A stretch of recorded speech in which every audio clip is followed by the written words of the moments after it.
മുഖ്യമന്ത്രിക്ക് അകമ്പടിയായി 25-30 വണ്ടികൾ, ആംബുലൻസും ഫയർഫോഴ്സും ഉൾപ്പെടെ നീണ്ട നിര.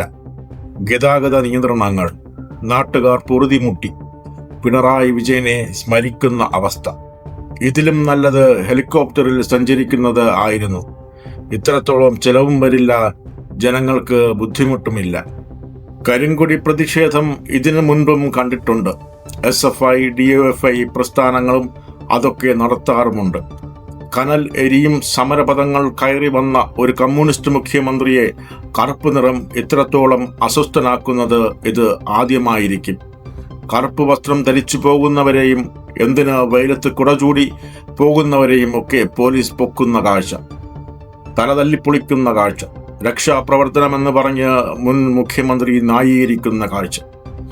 കടക്ക് പുറത്ത് കുലംകുത്തികൾ, നികൃഷ്ടജീവി, ഡാഷ് മോനെ ഒരു ചോദ്യം ചോദിച്ചോട്ടെ എന്ന് ചോദിച്ച പാർട്ടി പ്രവർത്തകനോട് അതങ്ങ് വീട്ടിൽ പോയി ചോദിച്ചാൽ മതി. പ്രസംഗത്തിനിടെ മൈക്കിനോട് അരിശം. പത്രസമ്മേളനം വിളിച്ച് തനിക്ക് പറയാനുള്ളത് മാത്രം പറയുക.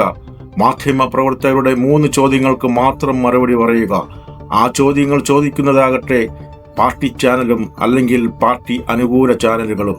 അതും ചോദ്യങ്ങൾ മുൻകൂട്ടി തയ്യാറാക്കിയിട്ടുള്ളതുമായിരിക്കും. അങ്ങനെ പിണറായി വിജയൻ എന്ന ജനപ്രിയ നേതാവ് ജനമനസ്സുകളിൽ നിന്നും വല്ലാതെ അകന്നു. കോൺഗ്രസ് പാർട്ടിയിലെ മുഖ്യമന്ത്രി കസേരയെ ചൊല്ലിയുള്ള തർക്കങ്ങൾക്കിടയിൽ LDFന് ഏറ്റ കനത്ത പരാജയം ചർച്ച ചെയ്യപ്പെടാതെ പോയി. കനത്ത പരാജയം ഏറ്റുവാങ്ങിയത് പാർട്ടി അറിഞ്ഞില്ല എന്ന് തോന്നുന്നു. അല്ലെങ്കിൽ പിന്നെ LDFനെ നയിച്ച് അത്യുഗ്രൻ തോൽവി ഏറ്റുവാങ്ങിയ സഖാവ് പിണറായി വിജയനെ തന്നെ വീണ്ടും പ്രതിപക്ഷ നേതാവ് ആക്കുമായിരുന്നില്ലല്ലോ. സ്വജനപക്ഷപാതം കാണിച്ച മണ്ടത്തരങ്ങൾ വിളിച്ചു പറയുന്ന ഈ തോൽവിയുടെ ഉത്തരവാദിത്തമുള്ള ഗോവിന്ദൻ മാസ്റ്ററെ പാർട്ടി സെക്രട്ടറി സ്ഥാനത്ത് തുടരാൻ അനുവദിക്കുമായിരുന്നില്ലല്ലോ.